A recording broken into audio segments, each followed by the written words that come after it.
Ya, pemirsa, polisi menggelar ekshumasi terhadap jenazah dua korban tragedi Kanjuruhan di Kabupaten Malang, Jawa Timur. Tangis histeris orang tua korban mewarnai proses ekshumasi yang dilakukan sejak Sabtu pagi.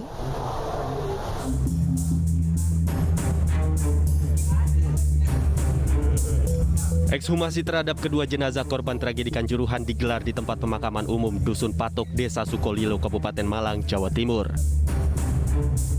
Otopsi terhadap dua jenazah kakak beradik atas nama Natasha Debbie Ramadhani dan Naila Debbie Anggraini dipimpin oleh Ketua PDFI Jawa Timur Dr. Nabil Bahaswan. Proses ekshumasi dijaga ketat oleh 200 personil aparat gabungan dengan melibatkan tim pengawas independen. Kami PDFI Cabang Jawa Timur membentuk tim independen yang terdiri dari 2 penasehat, 6 operator. Kami membentuk dari 3 elemen institusi pendidikan kedokteran dan 4 dari fasilitas kesehatan.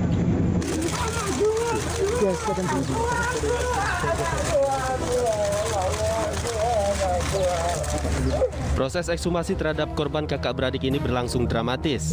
Tangisan ayah korban mewarnai otopsi ulang terhadap jenazah kedua putrinya. Devi Atok histeris sambil meneriakkan nama kedua anaknya yang meninggal. Usai histeris, ia juga tak kuasa menahan kesedihan hingga pingsan dan harus digotong untuk mendapatkan perawatan medis. Dari Malang, Jawa Timur, Saif Hajarani, iNews melaporkan. Pemirsa, setelah kurang lebih 7,5 jam ekshumasi, Devi Atok turun langsung menguburkan kembali kedua anak kandungnya. Ya, pemirsa, Devi Atok meminta hasil ekshumasi jangan dimanipulasi. Dibantu keluarga dan warga, Devi Atok Yulfitri turun langsung menguburkan dua putri kandungnya usai ekshumasi yang dilakukan oleh tim kedokteran forensik pada Sabtu petang. Usai dokter meninggalkan lokasi, Devi Atok dibantu keluarga dan Aremania mulai bersiap menguburkan kembali dua jasad putrinya, Natasha Debbie Ramadhani dan Naila Debbie Anggraini.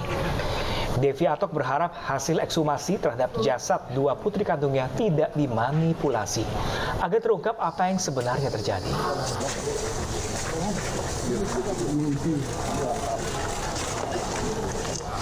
Bisa terbuka semua ini agar biar ya mohon tolong untuk kejujurannya, kejujuran masalah otopsi ini hasilnya mohon jangan dimanipulasi gitu aja. Mohon agar terungkap semua oknum pelaku. Pemirsa, Komisi Nasional HAM menyatakan terdapat pelanggaran HAM dalam tragedi Kanjuruhan pada 1 Oktober 2022 lalu yang menewaskan sedikitnya 135 orang. Ya, pemirsa, hal itu merupakan kesimpulan dari pemantauan dan penyelidikan yang dilakukan oleh Komnas HAM dengan meminta keterangan pihak terkait, membandingkan dokumen serta memeriksa 233 video.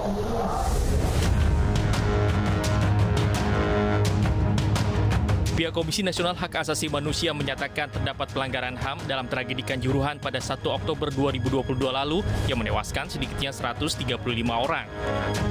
Komisioner Komnas HAM Khairul Anam mengatakan tragedi Kanjuruhan terjadi karena tata kelola yang tidak menghormati keselamatan dan keamanan dalam penyelenggaraan pertandingan sepak bola. Menurut Khairul Anam, ada 7 pelanggaran HAM yang terjadi dalam peristiwa tersebut, salah satunya tindakan yang berlebihan atau excessive use of force, yakni dengan adanya penembakan gas air mata. Jatuhnya korban dalam tragedi Kanjuruhan bisa dicegah bila aparat bersabar dan tidak menembakkan gas air mata. Sebab situasi di Stadion Kanjuruhan sebenarnya sudah terkendali sebelum adanya penembakan gas air mata oleh aparat kepolisian. Namun faktanya, aparat justru menembakkan gas air mata dengan jumlah yang tidak sedikit, yakni 45 tembakan. Hal ini dianggap berlebihan oleh Komnas HAM.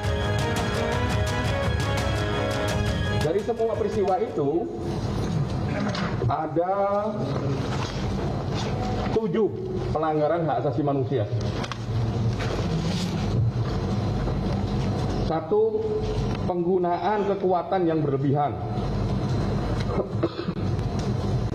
Bahwa penggunaan gas Armata dalam proses pengamanan pertandingan di dalam stadion merupakan bentuk penggunaan kekuatan berlebihan dikarenakan berdasarkan pasal 19 FIFA soal safety and security itu memang dilarang. Yang kedua, terjadi 45 kali tembakan. Yang berikutnya adalah terkait 135 korban meninggal dan ratusan orang luka-luka. Penembakan gas air mata menurut Anam bukan hanya bertujuan untuk membubarkan massa, melainkan juga mengejar penonton karena diarahkan ke tribun stadion. Tindakan itu bukan hanya melanggar prosedur standar dalam pengamanan pertandingan, melainkan juga pelanggaran pidana. Sejauh ini ada 6 orang yang ditetapkan sebagai tersangka, yakni Direktur Utama PT Dika Indonesia Baru, Ketua Panpel Arema FC, Security Officer, Kabak Operasi Polres Malang, dan Ki-3 Brimopolda Jawa Timur dan Kasat Samapta Polres Malang.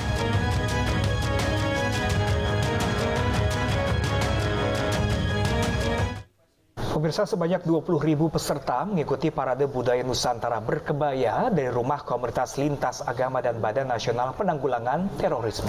Aksi ini dilakukan guna mendukung kebaya sebagai warisan tak benda yang diakui UNESCO. Adapun rute Parade Budaya Nusantara Berkebaya dimulai dari perempatan Sarinah menuju Bundaran HI. Tak hanya parade berkebaya, dalam acara ini juga ditampilkan kirap budaya dari seluruh Indonesia seperti ondel-ondel, reog, dan angklung. Diharapkan parade ini mampu meningkatkan rasa cinta tanah air melalui aspek budaya dan menangkal paham radikalisme yang tidak sesuai dengan ideologi bangsa.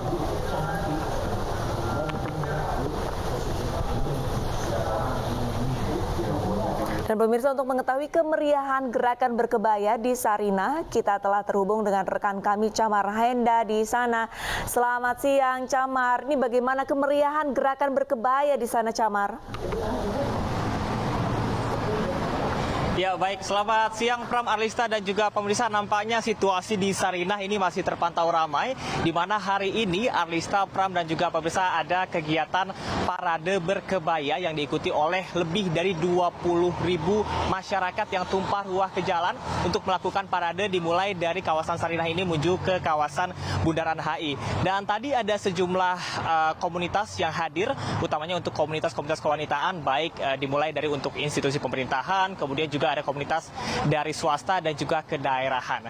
Di mana hal ini dilakukan untuk mendukung kebaya sebagai salah satu warisan budaya tak benda melalui UNESCO. Nah, kita akan berbincang bersama dengan wanita-wanita cantik di sini yang sudah menggunakan kebaya luar biasa. Halo, selamat siang semuanya. Halo, siang. Oke, kalau boleh tahu ini namanya siapa dan dari mana nih, Mbak? Ya baik, saya Fit Cynthia dan kami dari Pertiwi Muda Indonesia. Oke, baik. Bagaimana tanggapannya bahwasanya tadi untuk festival kebaya ini diikuti oleh lebih dari 20.000 orang untuk bisa menunjukkan kepada dunia bahwa kebaya ini menjadi warisan tak benda asli dari Indonesia? Baik, kita sangat senang khususnya kita sebagai generasi muda dan mewakili kaum milenial perempuan di sini. Kita harus mewariskan juga, dan ini adalah salah satu bukti bahwa kebaya itu adalah identitas dari bangsa Indonesia dan ini harus menjadi goes to UNESCO untuk Indonesia. Oke, baik. Kalau boleh tahu ini Mbak pakai kebaya jenis apa aja nih? Kalau dari saya kebaya Pertiwi, Kartini, dan ini dari teman-teman ada Kutu Baru. Ada kebaya modern dan juga ada kebaya Bali, dan di sini pun juga ada kebaya untuk di modern dan ini Kutu Baru yang di Kompen juga kayak pakai selendang itu kayak ada nuansa Balinya juga gitu jadinya. Kalau ini Kartini, jenis Kartini. Ini kayak kebaya encim Betawi. Oke, baik. Harapannya dengan adanya acara ini, harapannya apa nih? Diharapkannya kita sebagai generasi bangsa nantinya ini adalah salah satu bukti bahwa kita harus melanjutkan juga dan mewarisi budaya kita, yaitu wanita ataupun perempuan harus berkebaya, bahwa kebaya ini adalah bukti dari identitas bangsa Indonesia. Berkebaya goes to UNESCO. Oke, baik. Terima kasih Mbak atas waktunya. Sukses selalu dan mudah-mudahan kita doakan bersama harapan kita bahwasanya kebaya ini menjadi salah satu warisan tak benda yang terdaftar dan juga diakui oleh UNESCO. Mungkin Pram dan juga Arlista ingin melihat keseruan di sini karena mungkin iNews Tower kantor kita dekat, jadi bisa langsung setelah siaran saya tunggu di kawasan Sarinah ini. Sementara demikian, Arlista, Pram, kembali ke Anda di studio. Baik, habis siaran Ayu Siang kami langsung menuju ke Sarinah Tamrin di kawasan Jakarta Pusat bersama dengan Camar Henda. Terima kasih, Camar.